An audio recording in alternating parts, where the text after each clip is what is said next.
I'm Feathered Fire, and today is International Women's Day. I feel... I'm Feathered Fire, and today is International Women's Day 2024. And today I released my first EP. I've got singles out there, but I'm now letting an EP out into the world like a warm and well-brewed fart. I kind of semi-thought out what I was going to say, but not wholly, so I feel a little bit nervous, but I like the authenticity of that, so let's just go with the flow.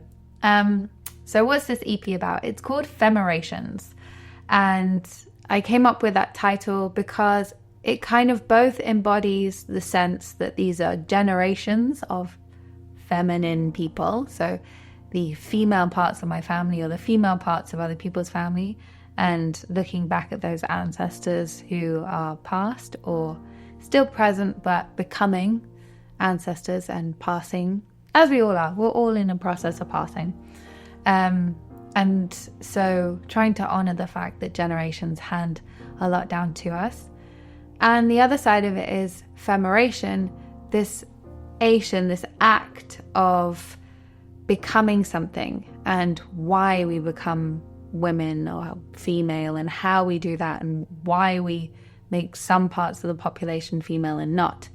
And for me, my belief about gender is that gender, when it comes to the physical sex of a person or a baby, medically can somewhat be useful to have the lump language of saying female, male in a medical sense, but it's also okay. It's fine if we just say someone with a vagina, or someone with ovaries, or someone who has a penis, or someone who has both, or all of these other descriptors. And sometimes we want to have nice big categories that we can generically use to describe large groups of people.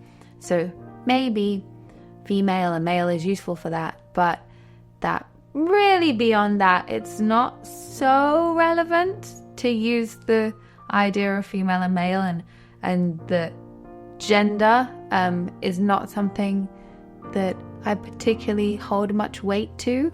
I believe gender to be something that is pretty flexible, and that's not tied to the physical anatomy of someone. So really, in this idea of gender not being pre-scripted by the physicality of someone, and yet we kind of prescribe the gender of someone and how we raise them. We kind of have these idea of the gender reveal of an embryo or a brewing baby, when it's like, well, actually, maybe they don't feel the way that their body is showing on an ultrasound scan. Maybe the rest of their lives won't be dictated by that, and maybe they won't fit into norms just because you saw a little white pixel here that you think means that they are male, or absence of pixel there that means you think they're female. All these kind of notions, the looking into the idea that, to me, gender really isn't inherent in how you see someone else. And specifically with my situation, even with the people that I'm closest to who are cisgendered or gendered the way that biologically would go along with the neat idea of what that gender reveal might have said about them, that says nothing about their divine balance between divine masculine and divine feminine. And some of my dearest, most wonderful, loveliest human beings don't fit at all how you would prescribe them based on one person being more masculine because of how they look and one person being more feminine because of how they look. I'm very, very, very closely and blessedly in wonderfully loving relationships with people who come across as very, very, very, very female and express with a lot of divine masculinity, not necessarily that they express with what we might think of the gender norms of masculinity. So they might be someone who is identified as female by the biological norms, is female, and by their behavior does a lot of female things, but then has a lot of divine masculine characteristics. Very decisive, very action forward, very practical, very pragmatic. And the other side of also in my wonderful pool of love, having someone who is very masculine looking, very masculine raised, identifies as male, and has a very, very masculine job, and is very masculine in a lot of ways, but has so much tapped into divine femininity, that ability to be reflective, to initiate emotive conversations, very socially conscious of an environment. And so even beyond this idea of not prejudging how someone identifies, also for me it goes even further in saying that gender is something that can be in flux, even with beyond the notion of identifying as one label or another. It can be that you have this balance of these divine masculine and feminine qualities that are shifting and changing and growing and moving throughout our lives. And in fact, they do all the time. And so returning to this notion of the EP of like, why do we have to femmerize, feminine, make label this as feminine? That kind of came up for me in writing this EP, and also how wonderful it is sometimes when we do that in the sense of tapping into that divine feminine. So that space to just be reflexive and reflective. And I'll talk a little bit more about that later. But to honor the women who have been in my life or in the lives of others who have been very empowered in their divine femininity, and also somewhat given courage to be able to stand up for themselves in a way that normally we might not say would be a feminine characteristic. Sometimes women are kind of raised to be a bit more people-pleasing, or to not really stand up for their wants and needs so much. So I kind of was writing some of these songs as an honoring of women who have stood up for what they needed or wanted, or have been put down for their needs and wants. So it's a bit of an exploration of that. Then the other aspect of this word that I came up with, Femmerations, beyond just the sense of the generations of the feminine, and then also the action of feminizing something. But Femmerations for me was kind of like contemplations on femininity and tapping into my own divine feminine. And particularly there's two songs on this EP that for me are written really, really within exclusively a place of very settled divine femininity. And those songs are Postcard and Just Breathe. And so I want to talk a bit more about those later, but for me, the sense of being very, very empowered in my womanhood, and having the sense of really balanced, non-judgmental creativeness, that the creativity in that space that is so self-accepting and so tapped into instinct. The majority of these songs, no, I can correct that.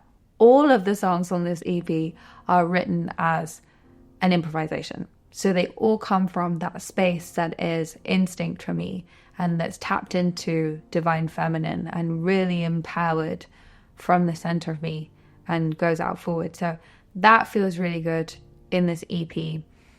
And I'm going to make a later video about particularly one of the women who inspired one of the songs, because it's a very complicated story for a different time. But I want to start talking about each of the songs. So the first song on the EP that I want to talk about is called Sister. And I have a wonderful, lovely sister, and this song is not about her. She's an amazing and very talented woman, but there's a line in the song that says "you harsh words," and I don't think my sister has ever expressed any harsh words towards me, ever. Despite the fact I'm probably deserving of some, I'm sure, along the way. I have wonderful and loving and kind communication from my sister, pretty much always, and I'm so grateful for that. But this song is about someone else's sister and someone else's story. And I was asked to write a song for someone who was going through a kind of communication impasse with their sister, so that this person could have something to kind of reflect on and react to, or have words that help them move and process through the situation that they were going through. So I was left to write a song about their situation and to reflect on that story for them. So I sat at the piano and this song came out, and it came out as an improvisation. It sort of all just flew out of me in one chunk, but because I find that my emotive membranes are very thin and I can adapt into someone else's experience, I was really struck by that story. And on the original recording, I full out cried while singing the song, and some of those inflections made it into the actual recording that we did in a professional studio, because they just kind of give an interesting human element to it. And so where my voice gets really quiet, or where it kind of rushes out in sound, is all informed from how I actually sung it when I was really feeling these emotions. And I ended up kind of being left with the song, because when the person heard it back, they were like, wow, that's your voice and that's so beautiful the way you sang it. And I was like, no, this song was written for you. I don't want anything to do with it. But then I was slowly convinced, and so I ended up actually recording it, and it feels like a powerful piece. So that's that. Same goes for Grandma. Grandma was written about someone else's grandma and her passing, and it was an expression of the grief that I was witnessing in someone else. And I was so blessed to be able to meet their grandma before she passed, and to be able to have first-hand touch and story with her. So when I was writing that piece, that was very based in feeling, obviously, a 1/100th of the grief of the other person, but it was really to help that person express what they were going through and celebrate and bear witness to their grandmother. And I'm so grateful that when I showed them that piece, they felt so moved and grateful in that space, and that they really felt that I'd honored that person. For me, in the notion of being feminine and feminist, being able to celebrate women of a couple of generations ago who were able to be empowered and bold and this kind of thing in their feminism and feminist and their feminine way of being, is really important. Because I know my grandmother told me that for her, it's very much a sense of like, we didn't have the pill, and that was just like walking around in a prison all the time. You were just absolutely at the whim of other men, because they didn't have the ability or the understanding of how to create liberty beyond the idea of what a woman should be and your own body. You know, if you got pregnant, it was like, well, this is it, that's that now. And so for women who were able to be brave and bold and take the world by storm in that time, it's really important for me to take stock and sit for a moment and just go, wow, that was an incredible woman. And the next song to talk about is one generation down, so one up from me, which is my mum. And I am going to make a long form video about that song, I've Lost My Mum, which I'm so not ready to do right now, because I just want more information about her. I don't really know enough about the incredible woman that my mum was, and I really want to learn more about her before I really comment too much, because I want to learn more about the woman that I lost. Because in the song, I'm writing about this grief of, you're right in front of me and I feel like I'm losing you, because my mum has a whole heaping list of mental health conditions, and sometimes I would sit in front of her and just feel like I was losing her to her own inner world, specifically with her, it would be psychosis. So she would lose her sense of reality. And so the lost shared reality is really the thing that I'm singing about in that. But I want to make a long form video about that, because I also want to learn about this incredible woman and be able to talk about what I lost, because I don't really know what I was losing other than the notion of mother that I was seeking as a child. But yeah, I'm going to do a long form video about that. I just want to talk about Postcard right now, which was a very adorable story, because I sent a video, I sent a WhatsApp recording of this improvisation, tiny improvisation. I think it was only a verse. I sent it to Harry before we even first, or I think we just met once for coffee. At the time, I still thought he was the gay new boyfriend of a friend of mine. But I sent this little thing because he was like, oh, you're a lovely singer. And then sent him this, and he developed it into a beautiful track just with these repeating verses. So he asked me to come back and come in and record with him and do more verses. So I improvised more verses, and that's the recording that is on the EP of the other verses that I improvised. And so that feels so wonderful and so special, because really the space that you're hearing as I'm singing in that space is me falling in love with Harry. So that feels very intimate and very bonded, and coming from this very divine feminine space of feeling this unlabeled love. Again, thought that he was gay at the time. I was like, wow, I really feel this deep love for this person. But yeah, sending love to this person in that space feels really beautiful to have captured that in a sonic footprint. And then the last song is Just Breathe. And this is the opposite end of the divine feminine. So this is from a space of being very much left behind whilst ill. I'm kind of being isolated from all the things that I want to do, the shows that I want to play, and everything I want to get out there and do in my empowered divine feminine space, and I'm being stuck at home with laryngitis. So I wrote this song as a divine feminine song to myself to say, you're not useless because you're sick. You're not unproductive because your productive energy is producing immune system, is producing health when it's been taken away from you. You're wonderful and empowered and useful when you're just at home getting better.